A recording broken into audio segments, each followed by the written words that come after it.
آپ سن رہے ہیں طبقاتی جدوجہد، انقلابی سوشلزم کا علمبردار۔ نوجوان حبس اور تعفن میں تازگی کے متلاشی۔ تحریر اویس کرنی۔ آج کرۂ ارض کا ہر خطہ سرمایہ داری کے تضادات سے لبریز ہے۔ بغاوتیں، مظاہرے، احتجاج اور ہڑتالیں پوری دنیا میں معمول بن چکے ہیں۔ بہت کم ممالک ہیں جہاں زندگی حسب معمول ہو۔ سامراجی جنگوں، چپکلشوں، دیوالیوں اور محرومیوں میں آبادی کی وسیع اکثریت برباد ہو رہی ہے۔ وسائل کا بے پناہ ضیاع ہے۔ سرمایہ کی ہوس میں ماحولیاتی تبدیلیوں نے نسل انسان کی بقا پر سنجیدہ سوال کھڑے کر دیے ہیں۔ افراط زر میں مسلسل اضافہ ہے۔ روایتی جمہوری آزادیوں پر قدغنیں ہیں۔ تعلیم ایک طرف عیاشی ہے تو دوسری جانب ایک عذاب بن چکی ہے۔ نوکریاں ناپید اور مسلسل چھانٹیاں جاری ہیں۔ ہر طرف ایک بے یقینی کا عالم ہے۔ روزانہ کی بنیاد پر بقا کا مسئلہ حاوی ہوتا جا رہا ہے۔ یہ ماحول پوری دنیا میں محسوس کیا جا سکتا ہے۔ پاکستان کی معیشت اپنی تاریخ کے بدترین بحران سے دوچار ہے اور اس بحران زدہ معیشت پر پروان چڑھنے والی سیاست تعفن پھیلا رہی ہے۔ اس تعفن سے سماج کی حالت غیر ہوتی جا رہی ہے۔ اخلاقی قدریں، ثقافت، مزاج، گویا ہر چیز مسلسل گراوٹ کا شکار ہے۔ اس کیفیت میں یقینی طور پر تحریک انصاف کے رجحتی اور نیم فسطائی رجحان کے ابھار کے بعد کہیں زیادہ شدت آئی ہے۔ پاکستان اکثریتی نوجوان آبادی والا ملک ہے۔ ملک کی آبادی کا 64% 30 سال سے کم عمر نفوس پر مشتمل ہے۔ ملک کی سیاسی کیفیت اور رجحانات کا تناظر تخلیق کرنے کے لیے آبادی کے اس انتہائی اہم حصے کا جائزہ لینا بہت ضروری ہے۔ یہ ایک ایسی نسل ہے جو مسلسل زوال اور بحرانات میں پروان چڑھی ہے۔ دوسرے لفظوں میں پاکستان کی اس وقت کی آبادی کا تقریباً 64% سوویت یونین کے انہدام کے بعد پیدا ہوا اور پروان چڑھا۔ ایک ایسے ماحول میں جب امریکی سامراج اور یہاں کے گماشتہ حکمرانوں نے افغانستان میں بنیاد پرستانہ وحشت کو استوار کیا اور اس کی کمک کے حصول کے لیے پاکستان میں نصاب، ذرائع ابلاغ و مواصلات کے ذریعے رشدی نظریات کی آبیاری کی گئی۔ اس نسل کی یادداشتوں میں زیادہ تر جہاد، اسلحہ، کرپشن، نفسا نفسی، قومی شاونزم اور دہشت گردی ہی ہے، یا پھر ادھورے اور زوال پذیر لبرلزم کی بےہودگیاں ہیں۔ یہاں سینما، ڈرامہ، شاعری، ادب، غرض یہ کہ ہر چیز کو اس رجت نے زہر آلود کیا گیا ہے۔ لوگوں نے ادب اور فن کو خود سے جدا نہیں کیا، لیکن جب فن نے خود کو لوگوں سے کاٹا تو لوگوں نے اسے مسترد کر دیا، جس کا اظہار آج ہمیں ہر جگہ ملتا ہے۔ ضیائی آمریت کے بعد کی حاکمیتوں کی نیو لبرل پالیسیوں نے سماج کو ثقافتی طور پر مزید پیچھے کی جانب دھکیلا۔ اس لیے اس عرصہ میں پروان چڑھنے والی خاص طور پر شہری نوجوان نسل انتہائی قابل ترس ہے۔ سماج کے حالات اور طبقاتی ترکیب نے اس نسل میں پیٹی بورژوا رجحانات کی آبیاری کی اور یہی نسل بنیادی طور پر موجودہ سیاسی میدان میں اہم عامل بھی بنی ہے۔ صرف یہی نہیں بلکہ اس پرت نے اپنے رجحانات نئی نسل کے بچوں پر بھی بڑی بے دردی سے تھوپے ہیں۔ تعلیمی اداروں میں طلبہ یونین پر پابندی اور سیاسی عمل میں عام لوگوں کے لیے بالکل ناپید مواقع نے آبادی کے اس وسیع تر حصے کو سیاست سے بالکل بے بہرا کیا، اور یہی سیاسی بے بہرا پن ان کی ایسی سیاست بنی ہے جس کی کوئی اخلاقیات و روایات نہیں، بلکہ شاید زہریلی اور منافقانہ رجت ہی اس سیاست کی اخلاقیات ہیں، جو مغربی آزادیوں کے بھی خواہاں ہیں لیکن دہائیوں سے ٹھوسی گئی رجت سے بھی ناتا توڑنے کو تیار نہیں، جن کے لیے کوئی انسانی اصول و ضوابط بے معنی ہے۔ سیاسی افق پر ان پیٹی بورژوا رجحانات نے بہرحال عمران خان کی شکل میں اپنا مجسم اظہار کیا اور مڈل کلاس کی تمام تر محرومیوں نے ایک منفی انداز میں یکجا ہو کر تحریک انصاف کے طوفان بدتمیزی، کی بنیاد رکھی، جس میں یقینی طور کارپوریٹ میڈیا سمیت ریاست کے زیادہ رجحتی اور جابر دڑوں کا فیصلہ کن کردار تھا۔ لیکن اس تمام تر عرصے میں سماج و سیاست بالکل ساکت بھی نہیں رہی۔ کئی دو ہیکل واقعات نے بھی جنم لیا۔ ان قومی اور طبقاتی تحریکوں میں نوجوانوں کی کئی پرتیں شامل رہی۔ حالیہ عرصے میں مذہبی دہشت گردی اور ریاستی جبر کے خلاف قبائلی علاقہ جات اور خیبر پختونخوا میں اٹھنے والی پی ٹی ایم کی تحریک میں نوجوانوں کی شمولیت فیصلہ کن رہی۔ سوویت یونین کے انہدام کے بعد کے حالات میں ایسی بیشتر تحریکوں کی قیادت کی موقع پرستی اور مایوسی نے ان تحریکوں کو قومی اور لسانی محدودیت کی جانب بھی دھکیلا، لیکن ان میں نوجوانوں کی مسلسل شمولیت نے سطح کے نیچے پنپنے والے طبقاتی تضادات کو بھی آشکار کیا۔ اسی طرح 2007 تا 2008 میں ایک جفاکش تحریک کا ملک گیر سطح پر اظہار ہو رہا تھا، جس کو پیپلز پارٹی کی موجودہ قیادت نے اقتدار کے حصول کے لیے مفاہمت کے نام پر کچل ڈالا اور اپنے دور حکومت میں یہاں کے عوام کو نفسیاتی طور پر اس قدر گھائل کیا جس کی مثال شاید ہی ماضی میں ملتی ہو۔ بدترین لوڈ شیڈنگ اور آسمانوں کو چھوتی مہنگائی نے محنت کشوں کی کمر توڑ ڈالی۔ آئی ایم ایف کی ایما پر نیو لبرل پالیسیوں کا بے رحمی سے اطلاق کیا گیا، جن کی بنیاد خود کسی زمانے میں بے نظیر بھٹو نے ڈالی تھی۔ کبھی محنت کشوں کی طاقت سے ابھرنے والی اس پارٹی نے محنت کشوں کو ان کے تمام ناکردہ گناہوں کی سزا دی۔ نوجوانوں کے لیے کوئی ایک مثبت اقدام بھی نہیں کیا گیا۔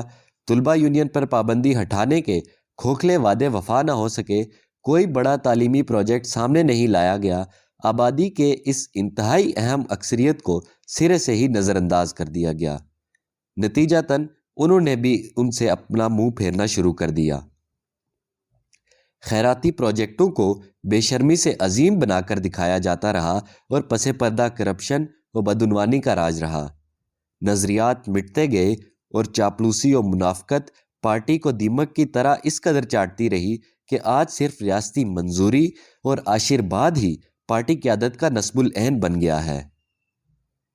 اس تاریخی غداری اور انحراف سے جو خلا پیدا کیا، اس کو ریاستی دھڑوں نے بھرپور پشت پناہی سے تحریک انصاف کی صورت بھرنا شروع کیا۔ یہ ایک ایسا غبارہ تھا جس میں کسی ٹھوس نظریے یا لائے عمل سے ماورا ہوا بھری جاتی رہی۔ نوجوانوں کی طاقت کو یہاں موجود پہلے کے حکمران بھی سمجھتے اور جانتے تھے، لیکن وہ اس سے خوف بھی کھاتے تھے۔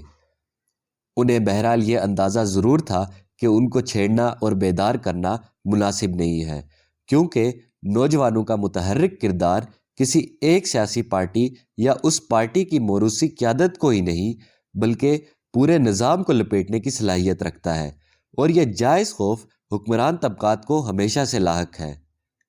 خاص طور پر 1968 تا 1969 کا انقلابی طوفان ابھی بھی حکمرانوں کی یادداشتوں سے مٹا نہیں۔ یہ درست ہے کہ حکمرانوں نے نئی نسل کو اس انقلابی تاریخ سے یکسر بے بہرا رکھا، لیکن اس کے باوجود یہ آج بھی ان کے لیے ایک ڈراؤنا خواب ہے۔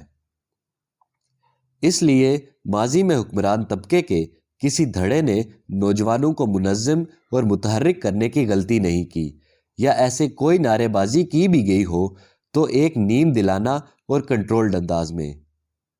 لیکن اس نسل میں بڑھتی بے چینی کو یکسر نظر انداز کرنا بھی ممکن نہیں تھا۔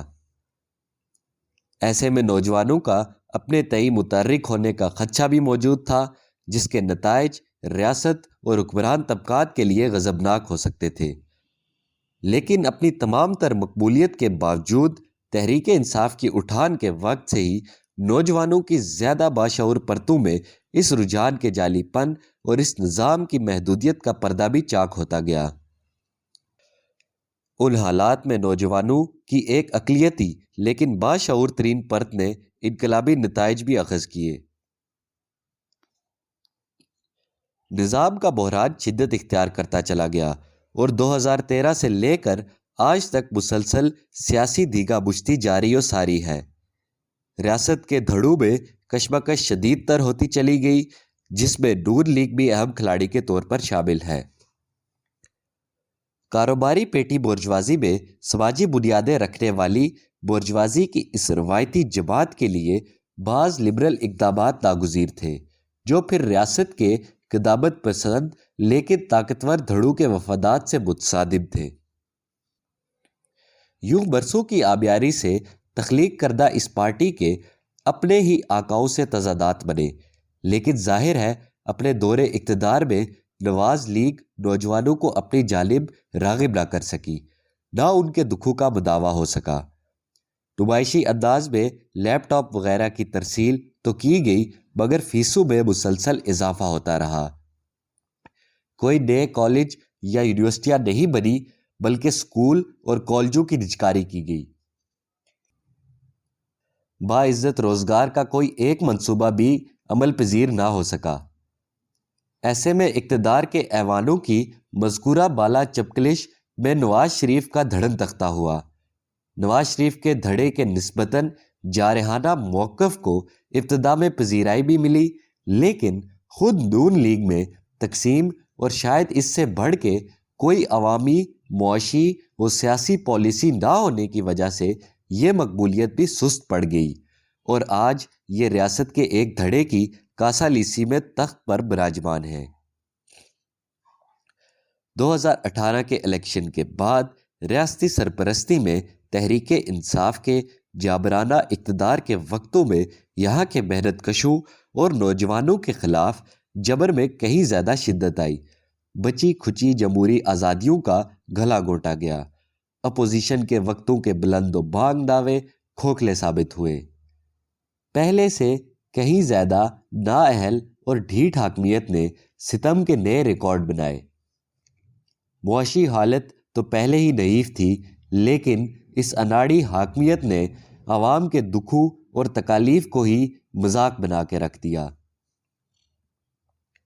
انہی وقتوں میں طلباء کی مخصوص پرتوں میں سیاسی احیا کی کیفیت بھی نظر آئی۔ مشال خان کے بے ایمانہ قتل نے ان کے شعور پر گہرے نقوش چھوڑے۔ ایسے میں کچھ ترقی پسند تنظیموں کی انتھک موضوعی کاوشوں سے طلباء سیاست موضوع بحث بنی۔ ان طلباء تنظیموں نے تحریک انصاف سے تنگ ترقی پسند رجحانات رکھنے والے طلباء کی بنیاد پر تعداد میں قلیل ہونے کے باوجود ملک بھر کے تعلیمی اداروں میں سیاسی سرگرمیاں کی۔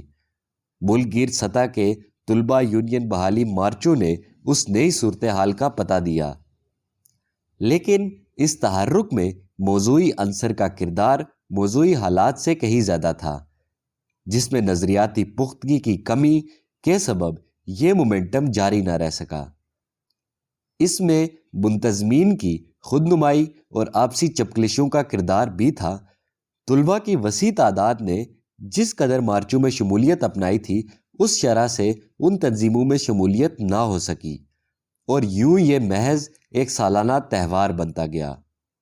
لیکن طلباء کی اس ہلچل نے بھی ایک نئے معمول کی بنیاد رکھی، خاص طور پر کورونا وبا کے وقتوں میں حکمرانوں کے بے حس اقدامات کے خلاف پھر طلباء متحرک ہوئے۔ ایک ایسا ملک جہاں بجلی و پانی تک رسائی یقینی نہیں، وہاں آن لائن تعلیم کا اطلاق ایک کھلواڑ نہیں تو اور کیا ہے۔ دور افتادہ علاقوں سے تعلق رکھنے والے طلباء نے یہ لڑائی لڑی اور حکمرانوں کو گھٹنے ٹیکنے پر مجبور بھی کیا، لیکن ہم نے اس وقت بھی یہ واضح کیا تھا کہ اس کے بعد بھی طلباء میں مسلسل ایک بے چینی کی کیفیت رہے گی۔ وہ پھر کسی اور ایشو پر مظاہرے بھی کریں گے۔ پہلے آن لائن تعلیم کے خلاف احتجاج ہوئے، پھر آن کیمپس امتحانات کے خلاف یہ سلسلہ نظر آیا، پھر میڈیکل کے طلباء نے اپنے مطالبات کے حق میں ایجیٹیشن کی، پھر فیسوں میں اضافے کے خلاف یونیورسٹیوں میں احتجاجات نظر آئے۔ یوں طالب علم مسلسل کسی نہ کسی مطالبے کے لیے سراپائے احتجاج رہے۔ مقداری اور جغرافیائی حوالے سے محدود ہونے کے باوجود یہ سلسلہ ابھی بھی تھمے گا نہیں۔ آنے والے دنوں میں ایسے احتجاج زیادہ شدت اور سنجیدگی اختیار کر سکتے ہیں۔ لیکن حالیہ سیاسی ہلچل میں نوجوانوں کے کردار کا تعین کرنے کے لیے اس آبادی کی بنتر کو ملحوظ خاطر رکھنا بھی نہایت اہم ہے۔ UNDP کی 2020 کی رپورٹ کے مطابق آبادی کے 64% نوجوان حصے میں سے 29% ناخواندہ ہیں، جن پر تعلیم کے دروازے ہی بند ہیں۔ صرف 6% نوجوان ہی 12 سالہ تعلیم کے بعد تدریسی عمل جاری رکھنے کی سکت رکھتے ہیں۔ ان اعداد و شمار کی روشنی میں بات صاف ہو جاتی ہے کہ گزشتہ عرصہ میں طلباء کا تحرک بنیادی طور پر یونیورسٹی کے طلباء کی کچھ پرتوں پر محیط تھا، جس نے نوجوان آبادی کے نہایت ہی قلیل حصے کو سیاسی طور پر متحرک کیا، جبکہ نوجوانوں کی وسیع تعداد کسی سنجیدہ نوعیت کی سیاست سے لا تعلق ہی رہی۔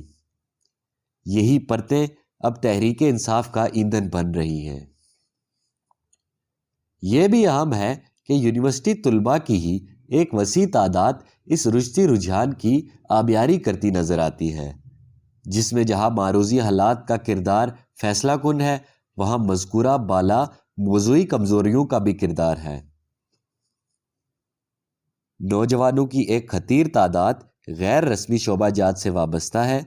اس رپورٹ کے مطابق ہر سال 40 لاکھ نوجوان کام کرنے کی عمر میں داخل ہو رہے ہیں، اور ان میں صرف 39% کو ہی کسی قسم کا روزگار میسر آتا ہے۔ ملک کی آدھی سے زائد نوجوان آبادی کسی قسم کے معقول تعلیم، نوکری یا ٹریننگ سے ہی یکسر باہر ہے۔